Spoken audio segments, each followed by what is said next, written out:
Hi, it's Tom from thecigarsmokingman.com. I just wanted to do a quick video. I know this is the holiday season and a lot of people are probably entertaining, having cocktail parties, other parties like that. And I just wanted to go over some basics for home bartending. It's actually very simple, and I just wanted to show people how simple it really is and show what tools are necessary and what's needed to make a quality, proper cocktail at your home. So why don't we start with recipes? There's several good books out. A couple that I have here are Mr. Boston's, the Platinum Edition. I like the Platinum Edition because it has loads of recipes, and they've also revamped the book to use fresh ingredients, fresh fruit juices, fresh fruits for their garnishes and sour mixes, and I think that is definitely a bonus. It makes a very good quality cocktail when you use fresh ingredients. Another book is The Essential Bartender's Guide by Robert Hess. He also has a website called drinkboy.com that has lots of recipes. This book, if you're not really familiar with how to make a cocktail, different recipes, etc., this book has a wealth of information. And as I mentioned before, you can also look on the web. Theintoxicologist.net has some great recipes, also Drink of the Week. And so those are some places you can look on the internet without even having to purchase a book. And then once you have some recipes, you'll need some hardware. You'll need some tools to actually do the job. You'll need some type of jigger for measuring your spirits and your mixers. I like the OXO because it has a slant, and when you're pouring, it's easy to see what your quantity is.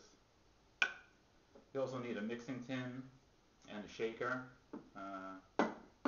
Mixing tin for mixing drinks with clear liquids like martinis, Manhattans, etc. Something that doesn't have a fruit juice is typically stirred in a mixing tin. And then you would use a shaker for other drinks with cream, fruit juices, etc. that need a good shaking. You put your ice in, put your ingredients, put on the top, give it a good shake, take it out, get a strainer, and then you would strain. So a strainer is also important. This way it holds back all your ice and hopefully any pulp, etc. When you're working with fruit, you need some type of juicer sometimes. So I have this monster of a clamshell. It comes out in 3 pieces. It's easy to clean. Put your fruit in, squeeze it down, and then you can pour from either side. It's got a double spout. This is I found this on eBay.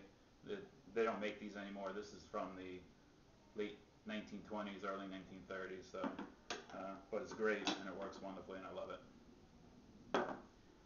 Mixing spoons for mixing your drinks.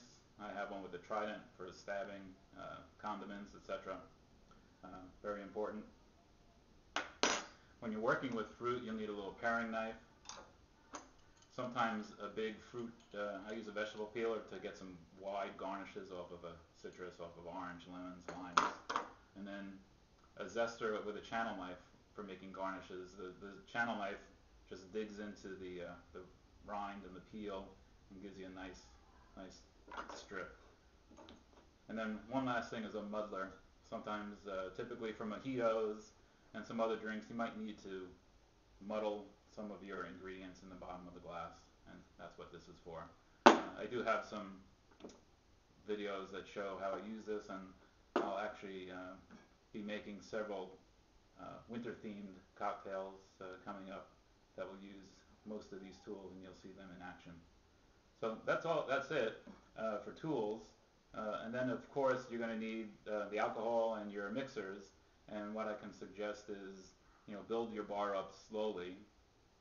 Just work with one recipe at a time and get the ingredients you need, and before you know it, you'll have a fairly decent sized bar.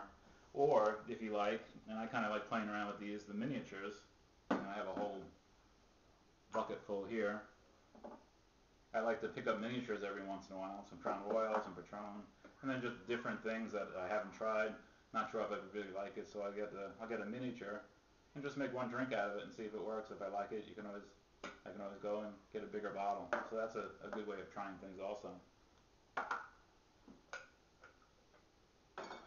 And then of course there's the glassware that you'll need something to put your drinks in.